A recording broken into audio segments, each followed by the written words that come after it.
Hello, everyone, and welcome back to my stream. I am pre-debut VTuber Krisss with a K and three S's, and today is my reading Reddit stream. Today we are going to do more Am I the Asshole, but today's theme is around family. Today I've got my drink of choice as my sugar-free Powerade Blue. So go ahead and grab your drinks, grab your snacks, and get comfy, and we will start in just a moment.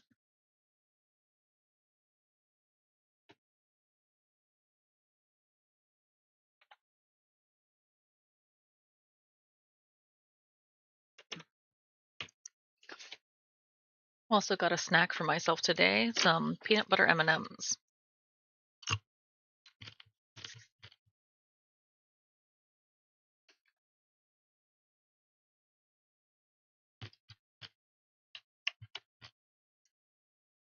Okay. First story for today. Am I the asshole for hiding my dad's shoes? I should probably finish these M&Ms that I have first before I start reading. That's going to get in the way real fast. Okay. I live at home with my parents, and my dad has been struggling with a diabetic foot ulcer for nearly 2 years now. Every time it's closed, he's done too much too fast and reopened it. He went on a business conference without his boot because he didn't want to deal with TSA, and it opened. He mowed the field and it opened. This latest time, he weed whacked the entire yard and it opened. I started attending his appointments and helping where I can because I want my dad to get better. His doctor said he needs to be wearing his boot as much as possible. I told the doctor he hasn't been wearing it to work after his latest heel reopen cycle, and he got a lecture. I thought that'd be enough. It wasn't. I told him if he didn't wear his boot to work, I'd take all of his left shoes. The ulcer is on his left foot. So he had to wear his boot. He thought I was joking. I wasn't. This morning he yelled at me and threw a tantrum, refused to wear his boot, and dug up an old pair to be donated in the garage. He also removed all of the money from my bank account in retaliation. Am I the asshole for going too far? I definitely think no. This is a major health issue. It's been going on way too long. And what the fuck? Your dad stole your money? This is going way too far. Your dad could lose his foot, and he stole from you. This is just no bueno. First comment, this time 232. You have good intentions, but your father is an adult and you can't control him that way. It just won't work. Investigator Josephus says Dad's gonna get his foot amputated and clearly has no intent on actually being healthy. At least someone is looking out for him. The dad doesn't want to look silly in the boot. That's not a reason to let your health deteriorate. Acceptable T3608 says, good point. OP let Dad know he's going to be footless on the left soon if he doesn't quit it. Then you can call him Pegleg Dad. This time 232 replied again, I didn't say the dad was making a good decision. He's clearly not. But as I stated, hiding his shoes isn't going to fix the problem.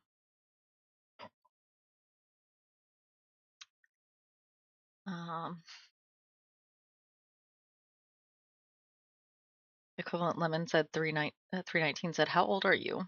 OP is 25. They said, bro, at age 25, how do you still have a bank account that your parents can directly access? You need to change that shit around pronto. I'm sorry that it got drained. Sofa Queen also replied, 25 and he has access to your banking accounts? Time to close that account and open one of your own. Let's see. Zesty Clothes Current 41 says, honestly, no, you're not the asshole. That being said, your dad's a grown man, and if he wants to lose a foot to diabetes, that's a him problem. If I were you, I would say exactly that to him. Also, assuming you can, get your own bank account. OP said, I've needed to do that for a while now. It's been a convenience thing up until now since I'll bug groceries / get gas for our family, and it makes the money transfer easier. This opened up my eyes to how harmful it can be. Yuklin6502 says, make sure it's at a different bank. I was on a joint account with my uncle to help pay his bills while he was in the hospital for long periods of time. He got out, overdrafted the account, and the bank started pulling from my other accounts. That is definitely something to be concerned about. Inscrutable Jane says everyone sucks here. Telling him something like, I won't visit you in the hospital after your amputation is harsh, but wouldn't be as much of a violation as stealing his shoes. That said, him draining your bank account is financial abuse. You need to give back the shoes, and if he doesn't give back your money, you need to make a safe, reasonable plan to get away from him. Yeah, it sounds like most people are on the same side here, basically saying you're not the asshole. Dad's gonna lose his foot, and that's a him problem. Behold these comics says you're the asshole. He knows what he's doing, and you stealing his shit isn't going to make him stop. He wants to fuck up his life, end up with an amputated foot, that's on him. He's also an asshole for somehow draining your bank account. Added to add, it's like hiding cigarettes from a smoker because you want them to quit. It just plain isn't going to work. Okay, I don't get how any of that makes OP the asshole though. CJ's opinion also says you're the asshole. Even though you were good intentions, you can't stop him. Once again, how does that make OP the asshole? OP is trying to do the right thing, go along with what the doctors told Dad, and has even told Dad before taking these steps, this is what I'm going to do. It's on Dad for not following the doctor's orders, and like this is something he could have planned for. I think Dad sucks and he's gonna lose a foot. And then, like, OP still lives in the house. It's likely OP and OP's mom that are gonna have to deal with the like healing time when the foot has to go and all the stuff that has to happen with the healing time and the inconvenience and whatever else. Because it's not just gonna be a one-time thing. But let's move on to another story. Okay. Am I the asshole for not paying Parent Plus loan? So, backstory. When I applied for college about 20 years ago, I, female 37, filled out for loans and scholarships. I took out money for loans. Unbeknownst to me, my father took out a Parent Plus loan. My second year of school, my father filed for bankruptcy. It messed up my third year return to school as I was unable to get as many loans. I took a semester off and only did one semester after that, so a total of 2.5 years at a Christian school, then took several years off. During lockdowns in 2020, my dad began getting notices about his loan. He asked me about it, but since I didn't know he had taken the loan out and I was paying on my own loans, I told him it wasn't mine. He never paid any of it, and my sisters have gotten involved saying I now owe about 40 grand on the loan. Here's the kicker. He could have gotten rid of the loan, rolling it into the bankruptcy, or he could have paid the loan for 120 payments on the minimum while he was working a federal job. Now he's retired, has no dependents, has never paid on it, so interest has really taken over. I'm a stay-at-home mom with no income, paying on my student loans that I did know about. My father-in-law recently passed away, leaving us the house we live in and land, so no cash. Today was my mother's birthday, and at her birthday lunch, my sister asked when I would be paying off this loan. I explained the things above. I told her I was not refinancing the loan to my name, and I didn't have the extra income to pay almost $400 a month. She yelled at me, called me selfish, told me to figure it out several times, saying it wasn't fair, and my dad didn't know what he was signing up for, then stormed off.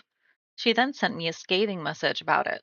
Am I the asshole for not paying off a Parent Plus loan that I didn't sign up for and didn't know existed? I mean, right off the bat, no. Like, you had nothing to do with it, and it was a loan and a debt your father took out that he was responsible for. solely. That's what a parent plus loan is.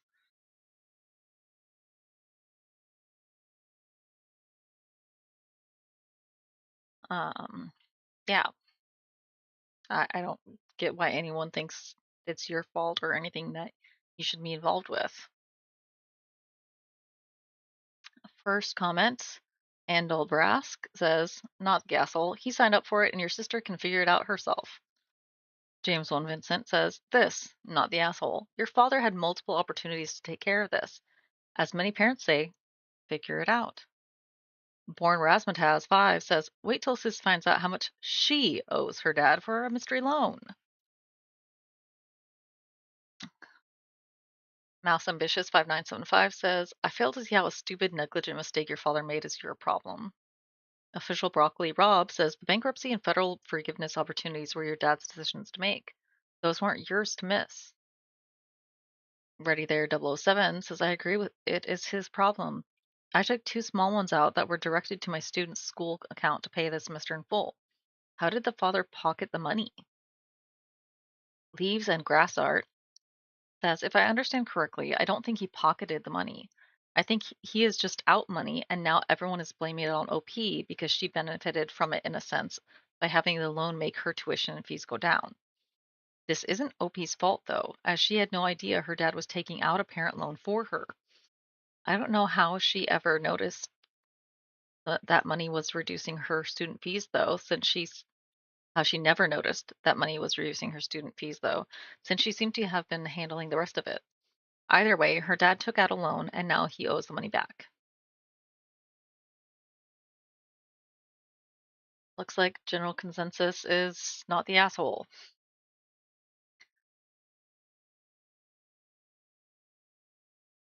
Yeah.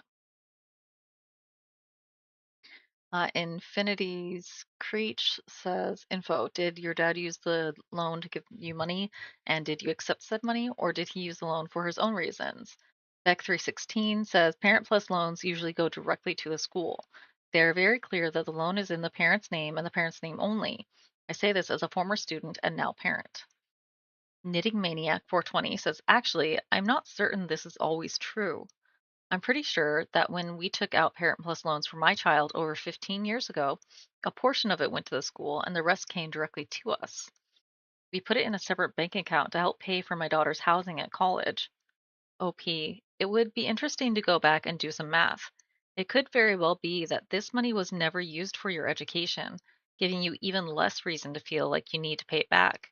It sounds like your dad made very poor financial decisions all around. Interesting.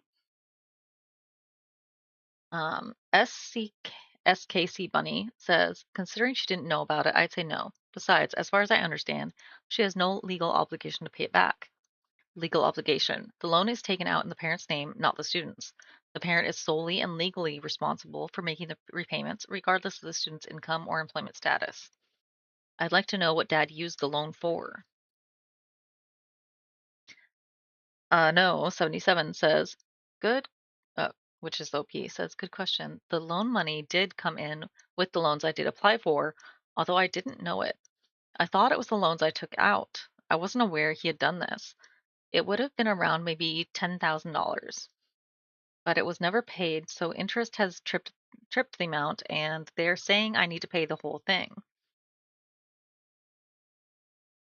Hmm.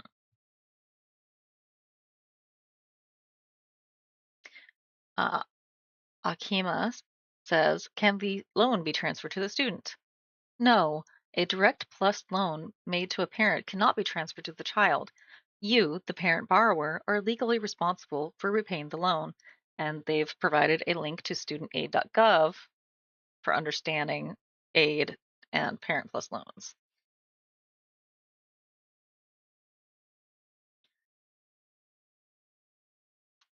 A very apt comment here from Kitty Ann Chaos says, wow, parents of millennials expecting their children to bear the brunt of their mistakes. Shocking. I'm the emotional support eldest daughter. Our parents told us to learn from our mistakes. Now it's their turn. Yep, that pretty much went how I expected. How about you guys? Okay. Now this one is wedding related, so probably some family hijinks. Am I the asshole for telling my guests it's better they don't come to the wedding after they complained about our wedding too much? We are getting married in less than 2 months. Our RSVP deadline was a month ago, and everyone responded to our RSVP but one couple. We really had to hound them to get any kind of answer from them. Yesterday, they sent us a message telling us they are free to come, but alongside the reply, they sent us a long message how cumbersome and expensive it is to attend our wedding, and how tiring the weekend will for them will be, and how they probably retreat to their hotel room for most of the day and stay for the ceremony and part of the dinner, but retreat to their room for the rest of the festivities. We were taken aback because we are paying for everything: food, drinks, parking. We are also paying for everyone's accommodation, a very nice lakeside hotel. Their biggest expense would be to pay for the gas for the 4-hour drive to the wedding and back. They have a nice car.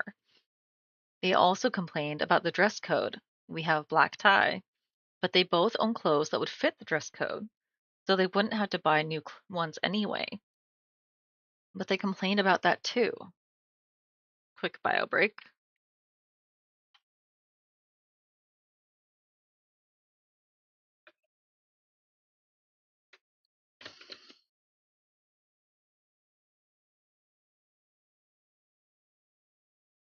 We read the message and basically told them that if coming would be so tiresome for them, it is better not to come. We said that we aren't mad at all if someone can't make it or doesn't feel up to it and there are no hard feelings, but basically uninvited them. I know it doesn't matter in the grand scheme of things budget-wise, but each guest costs us around 600 bucks, and I didn't feel like spending 1200 bucks on people that don't even want to be there. They are now angry at us and refuse to speak to us, and we were thinking that maybe we were a bit harsh. Were we the assholes? I definitely think no. Uh, it doesn't even seem like they RSVP'd. It seems like they said, we're available, but not, yes, we are coming. Um, fuck your wedding. This sounds like way too much. Ugh. But Dragon34 is the first comment. Aw, the ungrateful people planning to use their free hotel room as a personal retreat instead of celebrating with you laid it on too thick and will have to pay for their own weekend getaway. Too bad. So sad. Not the asshole. Sarah782 said, this is where my mind went. They want a free vacation. Ice Seeker says, they thought that they could pressure OP and their partner or make them feel guilty. Lol, very smart that you didn't take the bait. Now, thanks to their actions, they're uninvited. Forward Deer 9230 says, hit the bullseye with that comment. Well said. All I can add is that uninviting them after they were specifically invited has likely ended whatever level of friendship you had, especially with people who are so intent on looking for things to complain about. Doesn't sound like a tremendous loss, though. If they're going no contact, then that sounds like a bonus. Just return the favor and move along. Not the asshole. Let's see. Dragon34 also responded, I think the biggest irony is if they had come to the ceremony with bells on and stayed at the reception until dinner, and then bowed out with, sorry, I have a terrible headache, so happy for you, and gone back to their room at that point. OP may have completely forgotten they left early by the time they come back from their honeymoon. Striking Programmer 4 says, if they were a month late RSVPing to OP's wedding, they aren't friends worth keeping around. Added to add, OP is definitely not the asshole. Yeah, seems like the general consensus there. These people suck. OP's not the asshole. Let's see, this one is about a neighbor, so I'm just going to skip that one. Would I be the asshole for asking my daughter's boyfriend to stop having dinner with us? My daughter, 21, has been dating this guy, 24, for 2 years. It's fairly serious. He is from Mexico and has been in the US since he was 3 years old. He has a strange phobia of not wanting anyone to see him eat, and it's real. I could put a bite of food in his mouth, despite spending a fair amount of time around him. He is thin, but doesn't look unhealthy. The problem is, we will take him out to dinner occasionally for holidays or special occasions. He always orders a full meal. He will cut up the food, push it around on the plate, but not eat any of it. Then after the meal, he will donate his leftovers to someone else. It's even worse when I make home cooked meals and they come to dinner. He does the same thing, takes a full plate of food, pushes it around, cuts it up, makes it look messed with, but doesn't eat any of it. Then he will scrape all of the food into the trash can afterwards. I'm starting to get enraged over this. He wastes a horrendous amount of food, and I can't stand the money wasted when we buy him expensive restaurant meals that go completely uneaten. It's even caused a few scenes with waiters asking him what's wrong, do they need to change his order, etc. I've talked to my daughter privately and said, if he doesn't want to eat, that's fine. Just tell him to stop taking plates of food and ordering in restaurants. Her response was, but in his culture, it's rude for him to not take food. I'm not asking him to do that. But I find it so rude that he's willing to keep wasting our money. Food isn't cheap. Would I be the asshole for announcing that he is no longer invited to meals? Edit. This post absolutely blew up, and I appreciate everyone weighing in on it. It's not a simple issue, and hearing varying opinions on this was very valuable to me. You all made me set my frustration aside and realize there is a much deeper issue at play here. I agree he has an eating disorder, and I had a serious discussion with my daughter earlier about these behaviors. They are absolutely abnormal, and I let her know in no uncertain terms I am very concerned about his physical and mental health. She seemed a little shocked and said she thought it was just one of his quirks. No hate, please. She's just 21 and has very little life experience with these issues. I definitely got through to her, though, and she promised to address this with him privately and suggested therapy/professional help. You all may disagree with that choice, but I don't feel it is my place as the girlfriend's mom to address this very personal and painful issue with him. She and I agreed that, for my part, it is okay for me to tell him that he doesn't have to feel pressured to eat with us, and it's perfectly acceptable for him to simply refuse food but still sit at the table with us. We much prefer that option instead of him wasting food. Going this route, the problem is being addressed while avoiding humiliation for him, still respecting him as a person, and my daughter as well. I'm still drawing the hell no line in the sand with the food wasting, but in a loving way that isn't going to worsen any underlying trauma he is already facing. I want I want him to find the courage to face this and know that we are here to help and support him. Thank you, Reddit. Okay, well, let's see what some of those comments were. Okay, first comment from uh, Monger. As someone from Mexican descent, I'm pretty sure that his own family would have a huge problem with wasting food. It's not a small subject in Mexico where food poverty is real. OP replied, I'm wondering if this is part of it. I know his general life story, but no details. I'm wondering if maybe there was a time that he got heavily disciplined for eating too much in times of scarcity and it scarred him for life. Again, I have no idea, but it just makes me sad for him. It also seems contradictory in some ways, though, that he is now willing to waste food on a huge scale if this is, in fact, what happened. I just don't know.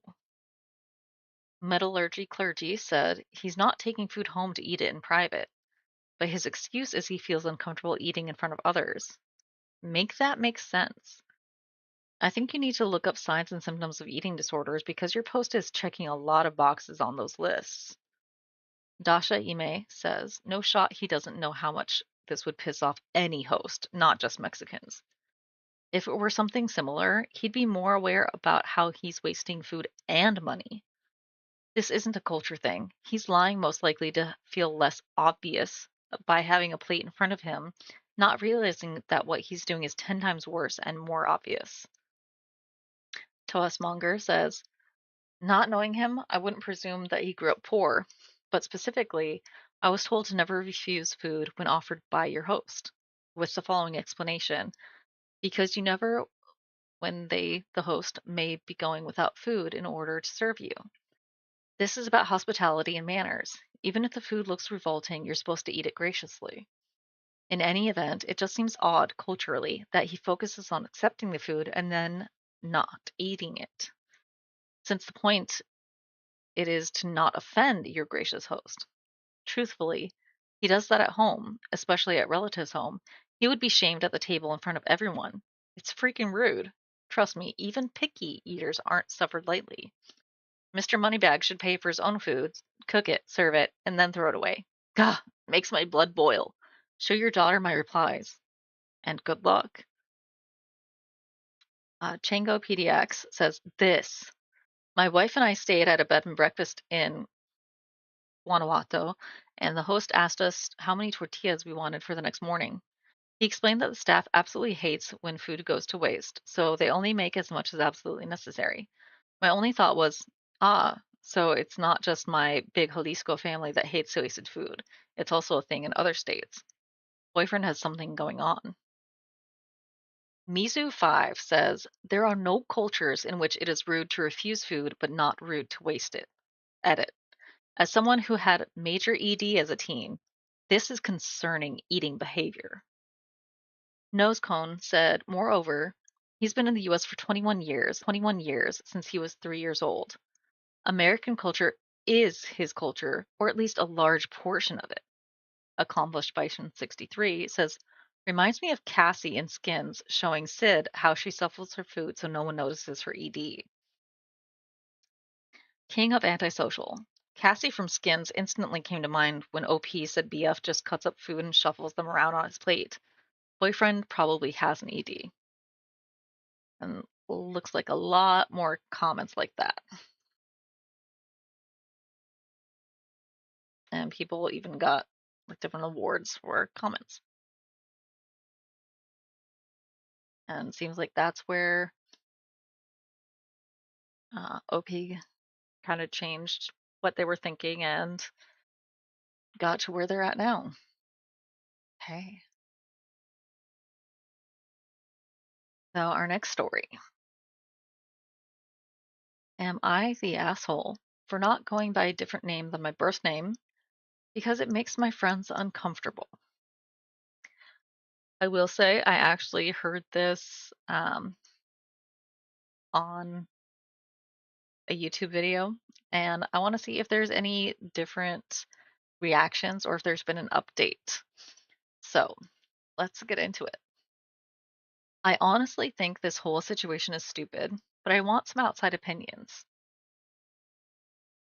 I, 21 female, have always been questioned about my name.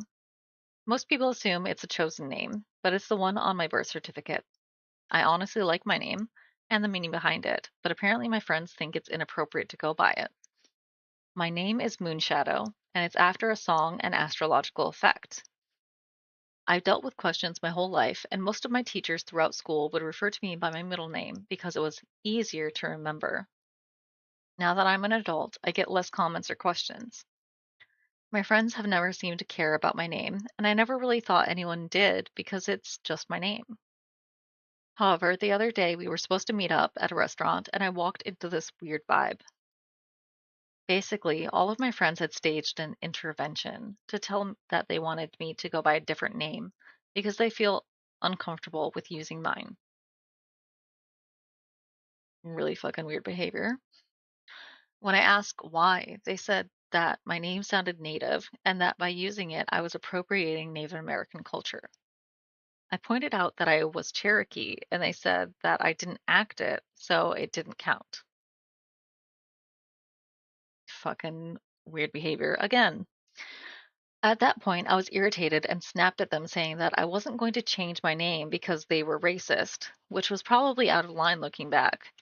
I left after that, and now my phone is being blown up by messages from the group and people outside of it saying that I'm being a bad friend for not respecting a boundary, except no boundary was set. People not wanting to use your name because they don't like it isn't a boundary.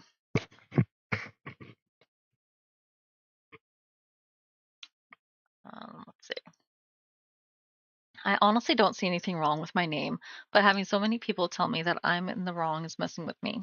I would really appreciate some advice. Sorta update. I wasn't really expecting so much attention on this. I've read a lot of the comments and a few messages that I've gotten, and it's great to be validated in the fact that I'm not the asshole. I do want to clear up one thing that I saw a few times. My name isn't Cherokee, so I probably should have explained that better. I just brought up my heritage up as a counterpoint to the insane arguments that they had. My name comes from a song by Cat Stevens that my mom really liked. I saw a couple people ask about my heritage specifically, which I don't really think is relevant, but whatever.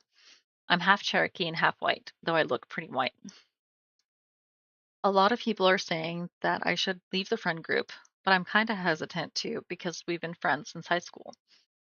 I think I'm going to try and have a conversation with them again to hopefully fix this situation.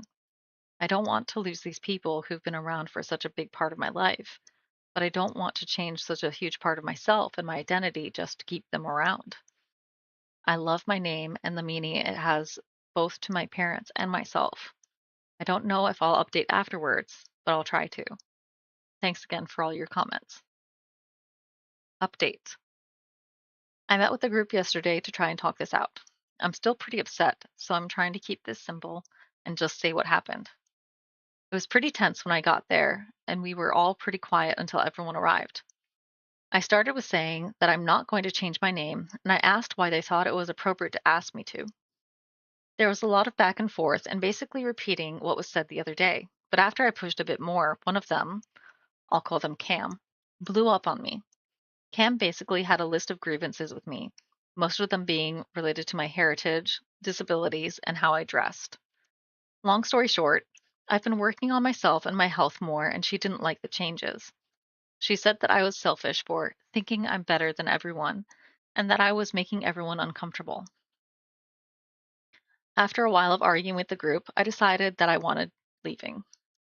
I texted our group chat later that I would not be contacting them again and that I was done with them. I had to block them after that because they started sending me some pretty nasty messages. I'm still pretty upset about cutting them off, but I know that friends don't act like this. I have friends outside of this group, so I'm not completely friendless now, which is good. I know I made the right decision, but it still kind of sucks. Definitely sounds like it.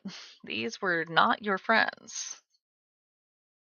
And they were coming up with some pretty crappy reasons to make you feel like you could not be yourself. Let's read some of those comments.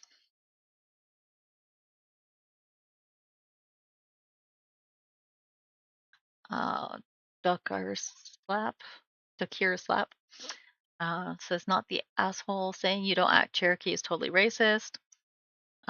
Arian Hod says, exactly. OP should ask them to explain what it means to act Cherokee. Jeez. Lean Until Blue says, maybe she wore war paint and feathers and scalped settlers. I'm part Sioux. Vic Sadis says she's Cherokee. By definition, whatever way she acts is acting Cherokee. Curious Bird 337. This, and it's not a boundary when someone refuses to call you by your own name. The entitlement. And yeah, a lot of same kind of stuff. Sufficient Life 1406 says, find better friends. Yikes. Not the asshole. Naomi Wish responded, for fuck's sake, can people please learn that a boundary is not to control others and is instead about one's own reactions to scenarios? Not the asshole, OP. Your friends are trying to control you using therapy speak. Hard agree there. I fucking hate it when people do that. And looks like there's a lot of that kind of same sentiment in the comments as well. Yeah, these people fucking sucked. They were not your friends. Oh, Shay Charles also said, and the teachers. I taught high school for 30 years and I'd still remember Moonshadow. Right? How is that a hard name to remember? Okay. Moving on to our next story after I have a little bit more to drink. If you have it, drink it.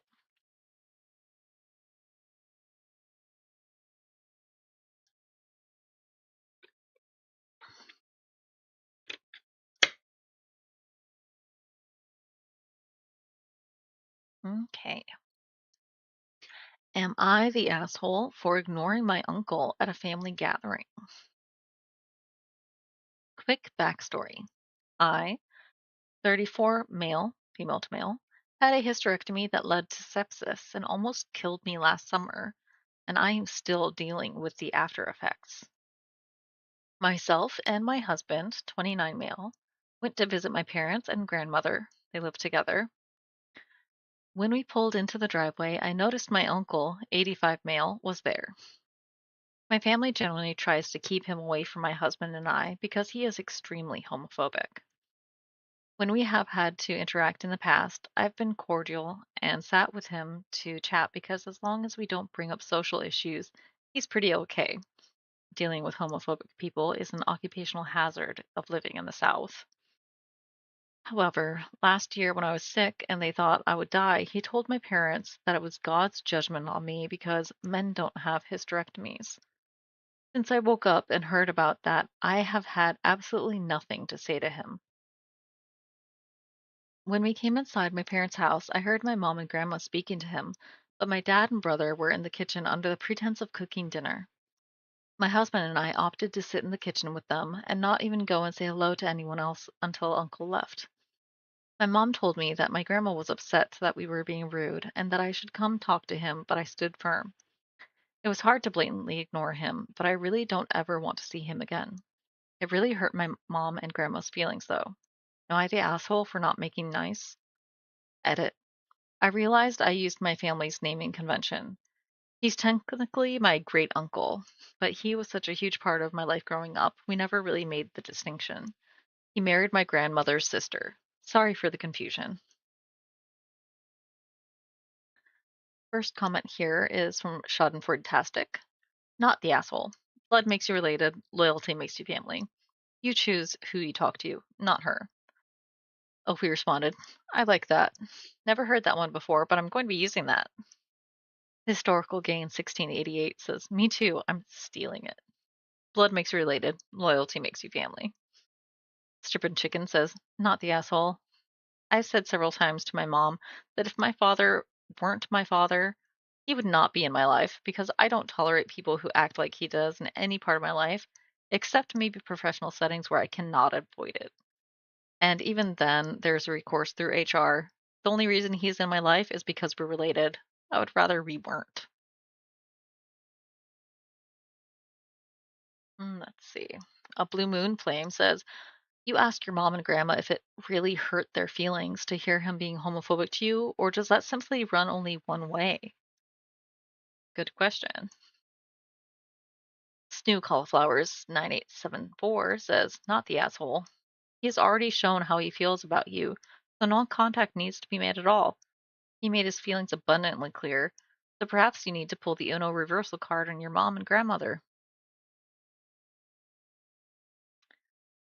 Nana Banana of Anna says, Not the asshole. Hate and bigotry are rampant in America now and very vocal about it. Don't give him the time of day or the satisfaction of acknowledging him. I wish you well. Kirby Song responded, Hate and bigotry have always been present in America. You just hear it more these days because everyone hides behind a social media platform and says whatever they feel like online. I mean, we're on Reddit right now looking at it. Brain tabs open. Says, Question. Were your mom and grandma considerate of the fact that having him there hurt your feelings? Obviously, it's more than just hurting your feelings, but you know what I mean. Not the asshole, in my opinion. Fun Performance 208 says, Not the asshole. I can't believe they put you through that. They don't care that your uncle said that, and they saw no problem with him saying that. One writer 4376 says, Not the asshole. I'm the type to give a general loud hello to everyone in the room as a group when there's someone there that I don't speak to. This way, the elders can't tell me shit. I said hi. A quixotic quidum says, Not the asshole. You are not obligated to talk to someone who says you deserve death simply for being yourself. Too bad if his fifis got hurt from being ignored. But that is the price paid for acting like a piece of shit. Keep on rocking that boat and living your best life. and a bunch of other kind of similar responses. Yeah. Okay. And I think this next story is going to be our last, but this one is basically a two-parter. So, gonna go to the original story. Am I the asshole for getting pregnant without considering my roommate's feelings? Okay. The original story here is from 3 months ago, and there is an update. So, I'm living with a friend in a two-bedroom apartment in a major city. Separate bathrooms. She also lives in the master, and we split rent evenly. I have a long distance partner, and I recently discovered I'm pregnant very early on. The current lease we are in ends on June 30th, and I asked my friend slash roommate if she would be down to do a month to month lease for a few months after our lease ends until I get closer to my due date, and then I would move in with my parents. My parents live in another major city that is about a 3 hour commute from my workplace, where I work in person twice a week, so understandably, I wouldn't want to be doing this commute for longer than I have to. My roommate said she did not want to do a month to month, and I said that was fine. I would just move down in July when our lease is up. Today, my roommate informed me that she is not comfortable living with me until our lease ends because she did not sign up to be responsible for someone who is pregnant or trying to start a family. And therefore, I needed to pay to break our lease so she wouldn't have to live with me for the next 3 months. I asked in what way me sharing a wall with her for 3 months as per our lease would impact her in any way, given that I have not asked her for any support in my pregnancy so far. She said that it did not matter that I was not relying on her for support, as because she had to advocate for herself and she didn't want the responsibility of living with someone who's pregnant, because what if something goes wrong? She also mentioned the possibility of my mom or a friend taking me to appointments and therefore forcing her to be a part of this. She said she was very upset that I had not considered her feelings and what she was forced to be a part of when getting pregnant, and that it was my responsibility to pay for all the costs associated with breaking the lease early, as I'm the one who changed the terms of us living together. To be clear, I am not, nor have I ever asked her to live with me close to my delivery or after I give birth, just to end our lease on June 30th, at which point I would be 4 months pregnant. She said this was an unfair and selfish ask of me, and she was disappointed that I didn't have the capacity to put myself in her position and think about how my pregnancy would affect her. She does have previous trauma relating to a pregnancy that did not end up going to term, to be fair. I told her I was okay with never mentioning my pregnancy to her or asking anything of her, but she insists that it is unfair of me to ask that we finish our lease through June 30th because I will still be pregnant, and it will be so hard for me to move in June. So therefore, I have to pay thousands of dollars to break the lease early. Am I the asshole for asking to finish out this lease for the next 3 months and forcing my roommate to coexist with me while I am in early pregnancy, given I did not consider how this would affect her and the potential liability she would have if I live with her while pregnant? Alternatively, am I the asshole here for asking that we split the cost of breaking the lease, given she is the one that no longer wants to live with me? Edit to add, my partner and I were not long distance when we first started dating, but he's currently living out of state, working and finishing his MSc. I'm not sure what that is. Maybe master's in counseling. Uh, he has a 3 year contract at his current job that ends next June and has already made arrangements to work and stay remotely part time close to my due date slash after the baby is born. I also wanted to clarify that when I asked her if she'd be willing to continue our lease month to month after June 30th, I meant for a month or two, not all the way up to my delivery date. And when she said she wasn't comfortable with doing so, I accepted her no and didn't press, as I completely understood. I just never foresaw her having such an issue with just writing out our lease for the next 3 months. Edit to add two. This pregnancy was unexpected and unplanned, and I found out I was pregnant on Sunday. I've been weighing the options whether to terminate or continue the pregnancy given the situation. My partner and I decided to move forward with the pregnancy, but that isn't something that I've shared with my roommate yet, and certainly won't now.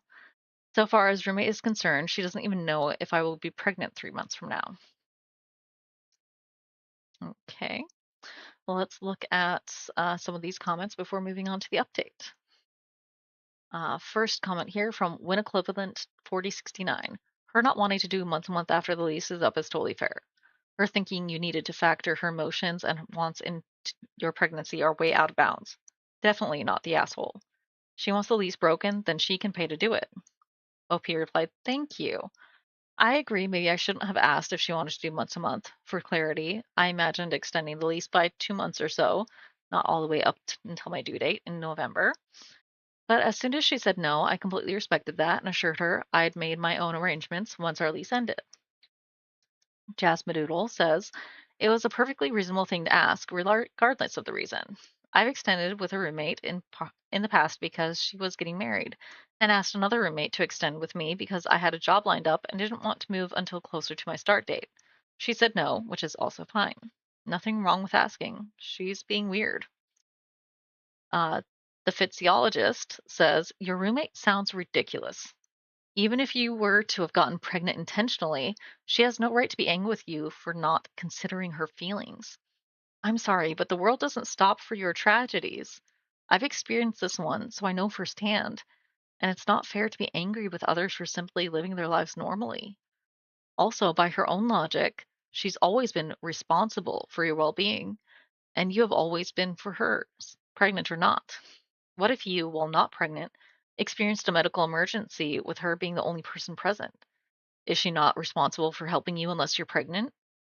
She can take several seats with all that. You shouldn't have to hide anything about your life because she can't handle something emotionally. The only thing I'd be concerned about it being in close proximity to is this unhinged person while pregnant, especially if pregnancy is a sore spot for her. Please be careful and watch out for you, OP. Congrats on being a mom. Kim Deal Zero says there's nothing wrong with asking, but don't beat yourself up for that. Her reaction is unreasonable. It seems like there's a lot of kind of similar responses.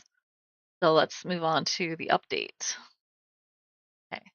This update is from 5 days ago. Okay. Now that my lease has ended, I thought an update was warranted. TLDR at the end. First, a little more background on my roommate. She and I were friends for about a year before we decided to live together. The pregnancy-related trauma I mentioned in my earlier post was her getting an abortion 2 years ago because she decided she did not want to have a child with her fiancé at the time, as he was verbally abusive and got her pregnant without her consent. She was open about this happening. She told me about her abortion the literal day that I met her. We also had a mutual friend who was trying to conceive with her husband at the time I got pregnant. This mutual friend would openly talk about her attempts to get pregnant, including a miscarriage with my roommate, and my roommate appeared to have zero issues discussing these topics with her and remaining this person's friend. Now on to what happened next. I took the advice of a lot of you and my IRL friends and told my roommate via text to have it in writing that I would not be leaving the apartment until our lease ended June 30th. I told her that if she felt uncomfortable, that was on her to manage and she was welcome to make arrangements with the landlord. In response, she said, thumbs up emoji, which viewers of RHOSLC will recognize as Gen Z, fuck you. I'm not sure what that long acronym was, but okay. After I stood my ground, things at the apartment were tense. I spoke to her in person only once more when I asked if she would move her car so I could put our trash bins out. She said she would do it and then didn't, leaving me to scramble to get the bins out in time the next morning. She also routinely had guests over, in particular one former friend of mine that I had a falling out with, unrelated to roommate, to antagonize me. She also replaced all the pictures of us in the apartment with pictures of her and this former friend. I'll admit that I was petty too. I took my microwave and toaster out of the kitchen and put up a single ultrasound picture in a common area, but I removed it after 2 days since I felt bad. In general, though, I stayed in my room 99% of the time I was in the apartment and did not see or speak to her again after early April. I completely stopped using the kitchen and common areas. Even when I had my mom visit, she and I would spend all our time locked in my room. Unexpectedly, and without telling me, my roommate moved out on May 8th. She took several of my things, blocked me in the driveway for hours, and refused to reimburse me for the couch we had bought together and utilities she still owed me. When I asked her to reimburse me for these things over text, she said that she would not be paying me anything because I had bullied her out of the house and had been hostile to her friends, so they could not come over. These texts were a little concerning because, again, I had not even spoken to her in over a month at this point. I had never asked her to not bring certain people over and did not consider my taking the microwave and toaster away bullying any more than I considered her putting up photos of a person I disliked all over our apartment bullying. Regardless, I thought I was finally free and was willing to lose the $500 I paid for the couch and the hundreds she owed me in utilities if it meant she was out of my life. Despite taking several things that belonged to me, she was kind enough to leave her side of the fridge full of rotten food, leave trash strewn all over her old room, leave unpatched holes in the wall, and leave a cabinet her dog had chewed up unrepaired. Surprisingly, she paid rent for the month of June. Prior to her moving out and this conflict arising, another mutual friend, though he was primarily my friend, to be fair, had asked if he could stay with us on and off for the month of June while he completed a residency for his physician's assistant program in our city. Both of us had said yes and planned to let him stay in our spare room. After a roommate moved out and had been out for over a month, my friend came to stay. Since my roommate had had the master bed/bath and paid the same as me in rent, by the way, I set up an air mattress in her old room as well as the desk. The spare room was on the other end of the apartment from the bathrooms and was adjacent to the kitchen, so I thought setting him up in my roommate's old room made more sense and gave him more privacy. As he was a guest, I didn't charge him any rent or utilities, just let him stay because I appreciated the company. 2 weeks before our lease ended, and well over a month after she had moved out, my roommate and her dad used a spare key to re enter the apartment. My friend was there at the time, but I wasn't. She told my friend she and her dad were there to patch holes in the wall, but left after only a few minutes without making any effort to repair property damage she and her dog had caused. Instead, she sent an email to the landlord alleging that I was violating our lease by illegally subletting her room and demanding that I reimburse her for rent. My landlord was thankfully a rational person who also thought my roommate was crazy and told her that any dispute was between the two of us and he would not be reimbursing her rent. Oh gosh. Well, we are getting close to the end of this update. Shortly after the landlord politely told her to get fucked, she emailed me, CCing her parents. She is a 28-year-old practicing attorney, by the way, alleging that I had violated the lease, that she had it on good authority that I had multiple people living with me for months, that my friend visiting was trespassing/squatting, and was at the apartment illegally, and that if I did not reimburse her for her rent for the months of May and June, she would be escalating the matter. Unfortunately for her, I too am an attorney who evidently paid much more attention in torts and property class than she did. I read through the lease and saw that it did not prescribe guests but did limit occupancy to 2 adults, not lessees, at one time. A violation of this portion of the lease entitled the landlord to raise the rent, but did not entitle the co-lessees to any liquidated damages for the breach. I wrote her a very strongly worded email in which I detailed that I had not broken our lease. She had suffered no damages, my friend was not trespassing nor squatting as he had my permission to be there, and I was a co-tenant that had the right to possess the entirety of the property, and that I could therefore not be reimbursing her for absolutely anything.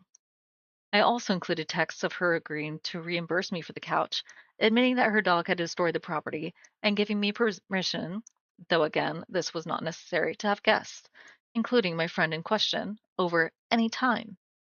Finally, I defined reproductive coercion and abuse for her and told her that her actions were essentially an attempt to coerce me into an abortion and then abusing me financially when I refused to terminate the pregnancy at her request. I told her not to contact me again and that she was welcome to take me to small claims court and explain to a judge why she had moved out early. If she did so, I would be countersuing her for her unpaid utilities and the couch. Since then, she's been silent. I moved out last weekend and asked the landlord to split out our deposit in calf, which he agreed to. My pregnancy is progressing well, and I'm nearly halfway through. And it seems like the saga is finally over. Fingers crossed. TLDR, roommate is an entitled cunt that tried to wield her trauma as a weapon to coerce me into terminating my pregnancy and, when that failed, tried to fuck me over financially in revenge. I resisted those attempts and successfully moved out, and despite some remaining harassment on her end, she has left me alone for the past few weeks. Blech. Well, that was a slog. Now time to have more drinks.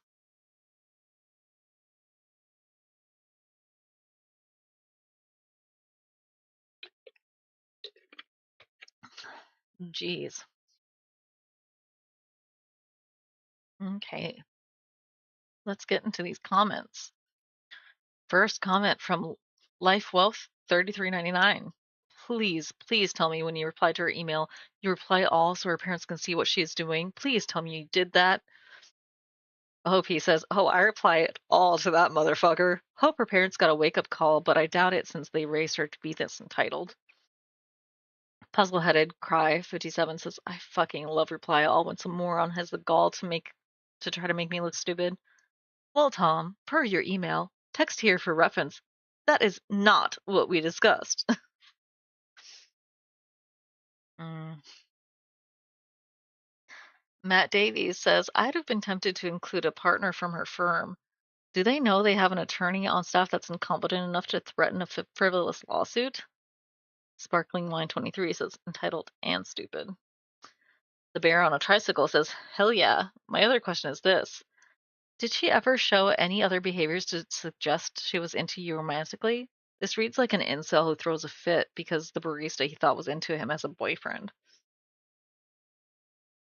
I mean, she does sound unhinged. Who knows? Misty Flowers Eye says, not the asshole. She really thought she could pull the I'm a lawyer card on another lawyer and win. Laughed my ass off. Good for you for standing your ground and protecting your peace. Congrats on the pregnancy. Hope the rest of it is stress-free. Realistic Card 2443 says, I'm a lawyer too, and it does not surprise me that the ex-roommate would do this. The ex-roommate no doubt thought she was right. That's why we have courts and judges to decide which lawyer is right. Before I was married, I shared an apartment with another lawyer. She was a real joy, and I say this either way, all sarcasm duly intended. I sympathize with the OP. Looks like several lawyers or paralegals, etc. in the comments. Sad Flatworm 1436 says, not the asshole, but I love that you buried entitled cunt in the TLDR. Turbo 246 says, laugh my ass off. If I read the whole post and there was a TLDR at the end, I didn't bother reading that too. So I missed that nice little tidbit. Let's see. ER Support Plant 17 says, what does she do when she sees random pregnant people in her daily life? At the grocery, at the drugstore, etc. They are everywhere. Also, how would she have been impacted if you didn't know or tell her your early pregnancy? Your reproductive status doesn't affect her at all. She's nuts. OP responded, she seemed to be completely fine with other pregnant people, including our mutual friend. It really seems like the only person she had an issue with being pregnant was me. Nerd is a verb says, yeah, really seems like she was just competing with you in her own mind and mentally lost it. If you had announced an engagement or promotion, I'm sure she would have reacted very similarly. Also, it seems like maybe she wanted to live with someone specifically by getting you out / leaving herself. Do you know if she ended up living with her parents or a new boyfriend? Looks like that's about it for this. Let's see. OP responded to another comment saying, I think in general she projected a lot of her trauma onto me and generally expected me to manage her mental illnesses for her. She once told me she had a hard time saying no, so therefore I was not allowed to ask her for things she would have to say no to. I asked her if I could get a dog, which was allowed so long as I notified the landlord and paid the pet deposit, and she said she would just move out instead, and that it was manipulative of me to ask her when I knew she had a hard time saying no to things, and thus I was basically forcing her to either say yes or move out. That was back in September, and I should have taken that as a sign she was unwell, but at the time I thought I could make it through the end of the lease. Okay. Yeah, definitely messed up. Okay. That was the last story that I'm reading for today. So thank you for joining me, and I will see you guys next time. I do have my stream tomorrow where I will be reading manga or manhwa. That's my usual Thursday stream. If you would like to join me, feel free to look at my schedule on Twitch. I am currently streaming 4 days a week. Thank you for sitting through these crazy Am I the Asshole? I am currently streaming 4 days a week. Thank you for sitting through these crazy Am I the Asshole family